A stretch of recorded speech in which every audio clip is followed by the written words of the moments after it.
Hello friends, मैं हूं अमन कुमार और स्वागत करता हूं अपने YouTube चैनल पुष्पांजलि मल्टी स्पेशलिटी हॉस्पिटल में। फ्रेंड्स, आज की इस वीडियो में हम आपको यहां पे दिखाने वाले हैं पुष्पांजलि हॉस्पिटल में मौजूद ऑर्थोपेडिक सीनियर कंसल्टेंट से आपको यहां पे मिलवाने वाले हैं और यहाँ पे हम डिस्कस करेंगे सर के साथ कि अभी ऑर्थोपेडिक डिवीज़न में ऐसी कौन सी बीमारी है जो काफ़ी कॉमन है, उससे बचाव के क्या क्या तरीके हैं। तो आइए बढ़ते हैं वीडियो में। आगे जाने से पहले मेरे इस चैनल को सब्सक्राइब जरूर करें और बेल आइकन दबाएं ताकि पुष्पांजलि मल्टी स्पेशलिटी से रिलेटेड किसी भी वीडियो अपडेट्स आपके पास सबसे पहले आए। खुशी की बात है कि आज हमारे साथ पुष्पांजलि हॉस्पिटल के senior consultant doctor orthopaedic speciality में कंसल्टेंट डॉक्टर हमारे साथ मौजूद हैं। इनका नाम है डॉक्टर चंदन शेखर और आज चंदन शेखर सर से हम लोग यहाँ पे कुछ बातचीत करेंगे हॉस्पिटल के रिगार्डिंग और डिजीज़ के रिगार्डिंग। तो सबसे पहले सर आप थोड़ा सा अपने बारे में कुछ बताइए। नमस्ते, प्रणाम। My self doctor Chandan Shekhar, MBBS, diploma, DNB, MS in orthopedics. I have done my MBBS from Indira Gandhi Government Medical College, Nagpur. Postgraduate diploma from Government Medical College, Aurangabad, and then National Board of Examination (DNB) from Delhi. I am an orthopedic surgeon, experts in orthoplasty, trauma, complex surgeries, orthoscopy, and spine surgeries. I am quite comfortable in spine surgery and traumatology. I am practicing in Patna since 6 to 7 years back, and I was in Delhi in a government setup. So you are very free to consult me anytime in Patna. I am a visiting consultant here in Pushpanjali Hospital, Patna. Sir, पुष्पांजलि hospital में अभी हम लोग बैठे हुए हैं और हमारे व्यूअर्स ये ज़रूर जानना चाहेंगे कि पुष्पांजलि हॉस्पिटल में कितने बजे से कितने बजे तक आप यहाँ अपना समय देते हैं सर? बिल्कुल बिल्कुल।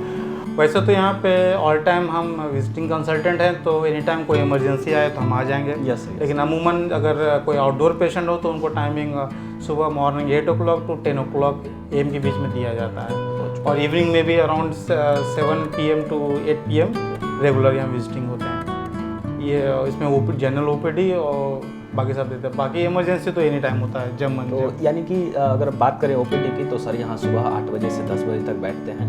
तो जो भी मेरे व्यूअर्स हैं अगर आपके यहाँ सर से कंसल्टेशन करवाना चाहते हैं तो आके एक बार मिल सकते हैं और इवनिंग टाइम में अगर कंफर्टेबल हैं तो इवनिंग में 7 PM to 8 PM आप आके सर से कंसल्ट करवा सकते हैं। सर, मेडिकल लाइन में ऑर्थोपेडिक एक काफ़ी महत्वपूर्ण डिवीज़न है सर। राइट। और काफ़ी स्ट्रॉन्ग डिवीज़न होने के साथ साथ इसमें परेशानियां भी बहुत ज़्यादा हैं। बिल्कुल। तो हम चाहेंगे सर आप हमारे साथ कुछ ऑर्थोपेडिक से रिलेटेड कुछ कॉमन डिजीज़ हमारे साथ शेयर करें, उसके बारे में बताएं कि वो कैसे होता है और उसके इलाज क्या है। राइट। देखिए, ऑर्थोपेडिक एक बहुत वास्ट सब्जेक्ट है और इसमें कई प्रकार के दिक्कतें, कंडीशन, डिसऑर्डर, डिजीज़ होती है। लेकिन जो अमूमन आज के सिनेरियो में जो हमें बात करना है, जो जनरल पॉपुलेशन प्रॉब्लम है, ओस्टियोपोरोसिस। Yes sir. ओस्टियोपोरोसिस का मतलब होता है कि आपकी हड्डी कमज़ोर होना, पौंज हो जाना। अच्छा। ठीक है। जैसे हड्डी एक हमारा बॉडी का एक महत्वपूर्ण अंग है जिस पे हमारा बॉडी का स्ट्रक्चर खड़ा होता है और यही कमज़ोर हो जाए तो आप समझ रहे हैं ना, कोई घर अगर ढह जाए तो घर बचा किस अगर पिलर ही ना हो तो वो घर क्या। राइट। तो हड्डी, ये बोन, ये हमारा पिलर है शरीर का। तो सबसे आज के दिन में ओस्टियोपोरोसिस बहुत कॉमन प्रॉब्लम है। ये प्रॉब्लम ऐसा नहीं है कि ये बुजुर्गों में जाता है। आज के दिन में ये प्रॉब्लम मिडिल एज यानी 25 साल से लेके उम्र के अंतिम पड़ाव तक 85-90 एज तक बहुत सीवियर है और देखा जा रहा है कि जैसे जैसे हम लोग थर्ड वर्ल्ड में जा रहे हैं, थर्ड वर्ल्ड यानी improved world, developed world, urbanise world, तो ये वाली दिक्कतें बढ़ती जा रही है। अब ये हड्डी कमज़ोर होने के कारण क्या होता है, यानी इसमें कैल्शियम डिपोजिशन जो बोला जाता है वो कम क्यों हो रहा है। देखिए, आज के दिन में जो लाइफस्टाइल मॉडिफिकेशन हुआ है ये सब जो मुख्य कारण है और साथ में डाइटरी हैबिट चेंज, हम बोल रहे हैं डाइटरी हैबिचुअल चेंज, जो हम अपने डाइट का जो हैबिट चेंज किए हैं ये बहुत बड़ा मैटर करता है। लाइफस्टाइल, देखिए हर इंसान तो बड़ा होगा ही, हर इंसान बूढ़ा होगा ही, लेकिन हम जो ये दो चीज़ बदल दिए हैं, डाइटरी हैबिट और लाइफस्टाइल, ये उस ओस्टियोपोरोसिस को मल्टीप्लाई कर दिया है।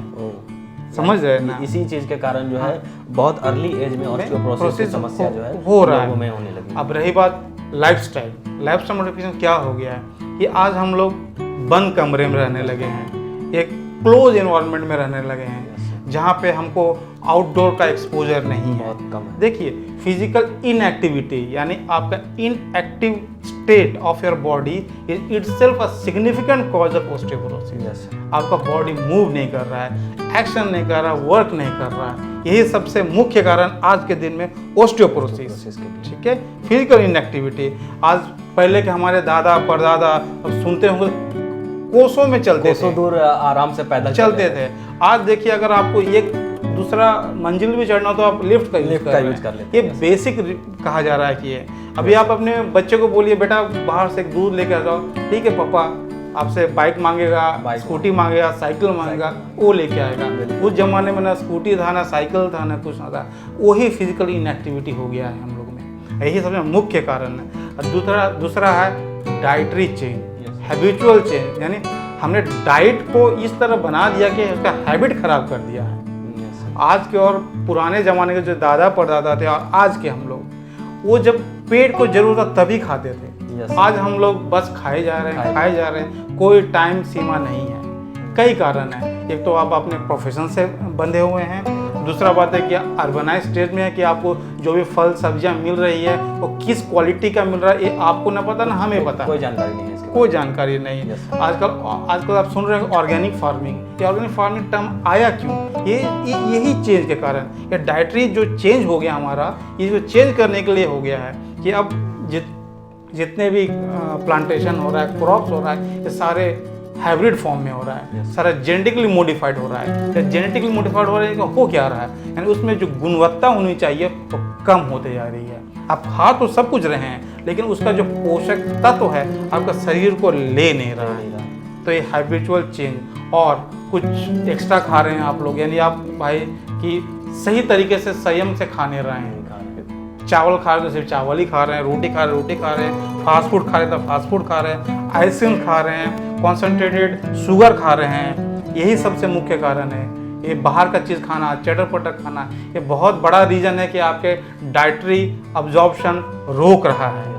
तो ये दो मुख्य कारण है, डाइटरी चेंज और दूसरा आपका लाइफस्टाइल मॉडिफिकेशन। ऐसा नहीं कि हम और अब कैल्शियम नहीं खा रहे हैं, देखा जाए तो ज़्यादा खा रहे हैं हम लोग, लेकिन शरीर ले क्यों नहीं रहा है? ले नहीं रहा है क्योंकि उसके एनवायरनमेंट नहीं मिल रहा है उसको एब्जॉर्ब करने का एनवायरनमेंट यहाँ पे नहीं मिल रहा है, इसलिए ऑस्टियोपोरोसिस एंडेमिसिटी पकड़ रही है। आपको तो लग रहा है कि भाई ये मायोकार्डियल इन्फेक्शन है, EMI है, ये बड़े बड़े बीमारी आ रही, कैंसर, उससे भी बड़ा बीमारी ये ऑस्टियोपोरोसिस है। समय के साथ आपको ये ट्रिपल करने वाला है, आपको बूढ़ा ज़्यादा बनाने वाला है, आपके तकलीफ बढ़ाने वाला है। आप सोच नहीं सकते हो कि पिछला कुछ जर्नल्स में छपे हुए हैं, ये osteoporosis significant amount of financial burden बना रहा है कंट्रीज पे, हेल्थ सिस्टम पे।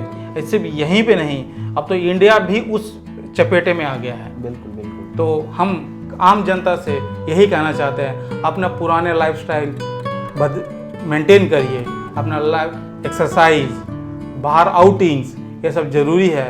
खाने पे ध्यान दीजिए, संयम से खाइए, और जो आपके डाइटिशियन या आप डॉक्टर या जो हेल्दी डाइट है, ऑर्गेनिक डाइट है, उस पर ज़्यादा फोकस करिए rather देन फास्ट फूड्स। ज़्यादा से ज़्यादा प्रयोग जो है हेल्दी फूड को आप जो है ये बिल्कुल प्राइमरी उसको बिल्कुल और उसका यूज भी जो है मतलब काफ़ी लिमिटेशन में ही होना चाहिए। बिल्कुल ना बहुत ज़्यादा होना चाहिए, ना बहुत कम होना चाहिए। बिल्कुल। ये प्रोसेस फूड है जो नया जो आ रहा है, ये तो और हानिकारक चीज़ है। तो ये सब तो सर थे कुछ मुख्य कारण ऑस्टियोपोरोसिस होने के। और अगर सर बात की जाए इससे बचाव के लिए, तो किस तरह से हमारे व्यूअर्स को आप सजेस्ट करना चाहेंगे, इससे बचने के लिए क्या किया जा सकता है? बिल्कुल। देखिए, इसके जो कारण है ऑस्टियोपोरोसिस, यही इसका आंसर भी है। यस सर, बिल्कुल। तो जिन बातों पे हम बिंदुओं पे आपको टिप्पणी के दो मुख्य कारण, एक लाइफस्टाइल चेंज, दूसरा आपका डाइटरी चेंजेस, इसको आपको बदलना है। ये एक मॉडिफाइबल चीज़ है और एक परमानेंट सॉल्यूशन है इस चीज़ का। देखिए, लाइफस्टाइल मॉडिफिकेशन होता क्या है कि आप अर्ली राइज, ठीक है, अर्ली राइज, मॉर्निंग वॉक, हल्का फुल्का फिजिकल एक्टिविटी होना जरूरी है। Running one of the best exercise है, ठीक है। अर्ली मॉर्निंग बढ़िया से ब्रेकफास्ट लीजिए। लोग आता ब्रेकफास्ट मिस कर रहे हैं, नहीं तो कुछ ज़्यादा ही खा रहे हैं, ठीक है। तो ये अनबैलेंस जो भी है इसका राइट। तो आपका प्रॉपर ब्रेकफास्ट होना चाहिए। ब्रेकफास्ट के बाद आप जो एक्टिविटी कर रहे हैं बहुत बढ़िया करिए। ये मत लीजिए ब्रेकफास्ट के बाद आप कुछ एक्स्ट्रा सिरप्स ले रहे हैं। ये जो कॉन्सेंट्रेटेड जो कैफीन है, कॉन्सेंट्रेटेड शुगर ड्रिंक्स है, ये हार्मफुल्स है। अच्छा, ये भी एक कारण है ऑस्टियोपोरोसिस के लिए? बिल्कुल कारण है। दूसरी बात है कि आप जैसे बच्चों को, छोटे छोटे बच्चों को जिनको आजकल मालिश मसाज होना बंद हो गया है। देखिए ऑस्टियोपोरोसिस ऐसा नहीं है कि ये कुछ उम्र के बाद स्टार्ट होता है। ये बोला जाता है राइट फ्रॉम बर्थ से स्टार्ट होता है। अगर माँ को कैल्शियम में कमी है तो बच्चे को भी कमी होने वाली है। यानी ये जब हमारा भ्रूण डेवलप होता है वहीं से ऑस्टियोपोरोसिस शुरू हो रहा है। ठीक है, शुरू पता नहीं चले, बाद में पता, लेकिन शुरुआत वहीं से होता है। तो राइट फ्रॉम फर्स्ट डे हमको उस चीज़ पे अटैक करना ताकि ये चीज़ आपको हैम्पर न करे। यानी मदर का न्यूट्रिशन बहुत ज़रूरी है। दूसरी बात भी बच्चा जब आपका डेवलप करता है उसका प्रॉपर तरीके से मसाजिंग होना, उसको अर्ली मॉर्निंग सनराइज मिलना, या आप ज़्यादा एयर कंडीशनिंग इन्वायरमेंट में रहते हैं उससे थोड़ा बहुत बचना, बच्चे को आउटडोर एक्टिविटी कराना बहुत ज़रूरी है। इसी से तो उसका हड्डियाँ मजबूत होती है। देखिए बोन डेवलपमेंट, बोन ग्रोथ, इसमें कई सारे हार्मोन्स होते हैं जो बॉडी सिक्रीट करता है, जैसे कैल्सिटोनिन और पैराथायरॉइड हार्मोन। ये जो हार्मोन्स है जो हमारे बॉडी के कैल्शियम को रेगुलेट करता है, ये बेसिकली एक्टिवेट कब होता है? जब बॉडी का फिजिकल एक्टिविटी स्टार्ट होता है। आप जितना एक्टिव करेंगे उतना बोन आपका ग्रो करेगा, उतना उस कैल्शियम को ऑब्जॉर्व करेगा, उतना कैल्शियम को वो निकलने से रोकेगा आपको, ठीक है। ये बच्चों से स्टार्ट होता है। दूसरा, आफ्टरनून का लंच बढ़िया से करिए, एक अप्रोप्रिएट कैलोरी अमाउंट लेके करिएगा, ठीक है। कोशिश करिए इवनिंग का डिनर थोड़ा सा लिमिटेड और रिस्ट्रिक्टेड होना चाहिए, और कोशिश करना है कि it should be before around sunset. ऐसा नहीं कि आप लेट नाइट खाना खाते हैं। सबसे बड़ा प्रॉब्लम आज के दिन में देख रहे हैं, जितने प्रोफेशनल्स हैं, आईटी प्रोफेशनल्स, इवन डॉक्टर्स भी, हम ऐसा नहीं बोल रहे हैं कि डॉक्टर्स भी, भाई आप अपने काम पे लगे हुए हैं, खाने पीने पे ध्यान है, रात को आप 11-12 बजे आते हैं, फिर कोई पुराना खाना कुछ भी रखा पड़ा, हाँ, उसको आप गर्म करके खा लेते हैं, तो इसमें न्यूट्रिशन बचा का वो तो न्यूट्रिशन तो गया, आपका डाइट हैबिट भी तो बदल गया ना आपका, ठीक है। और ये जो रात का खाना होता है स्टैग्नेंसी प्रोड्यूस करता है। ये कोई विटामिन और न्यूट्रिशन दे नहीं रहा है आपको शरीर को, स्टैग्नेंसी प्रोड्यूस कर रहा है। ये सबसे बड़ा कारण ओबेसिटी, मोटापा बढ़ने। तो आप इस जो नाइट डिनर होता है इस पे बहुत ज़्यादा ख्याल रखना है। दूसरी बात, हम लोग दूध लेना बंद कर दिए हैं। बिल्कुल, यस सर। और तो दूध बहुत इंपॉर्टेंट है। कितना ही milk is the best protein, vegetable proteins. वैसे तो एक तो हैं ही, बाकी दाल, पल्सेस से तो हैं ही, इन पे बहुत फोकस रखना है। लेकिन जो वेजिटेरियन भी हैं, अगर मिल्क नहीं लेते हैं तो बहुत गलत बात है। हम तो एडवाइस हर इंसान को दूध पीना चाहिए, right from first day of your baby to last day of your death. ये दूध बहुत इंपॉर्टेंट चीज़ है। जो एग ले सकते हैं लेना है, बाकी दाल, सीरियल्स, ये बहुत स्ट्रॉन्ग सोर्स ऑफ कैल्शियम से है। और ग्रीन वेजिटेबल्स, पालक, जितने भी ग्रीन वेजिटेबल्स हैं, कैरेट, ये सब स्ट्रॉन्ग सोर्स ऑफ कैल्शियम है। फ्रूट्स में आपका banana, then apple, custard apple, strong source of calcium, ये रेगुलर लेना चाहिए। ड्राई नट्स, ठीक है, walnut is a strong source of ये, ठीक है। आपका, हाँ, दोबारा बता रहे हैं, शुगर से बचना है, कॉन्सेंट्रेटेड सिरप से स्ट्रांगली बचना है आपको, ठीक है।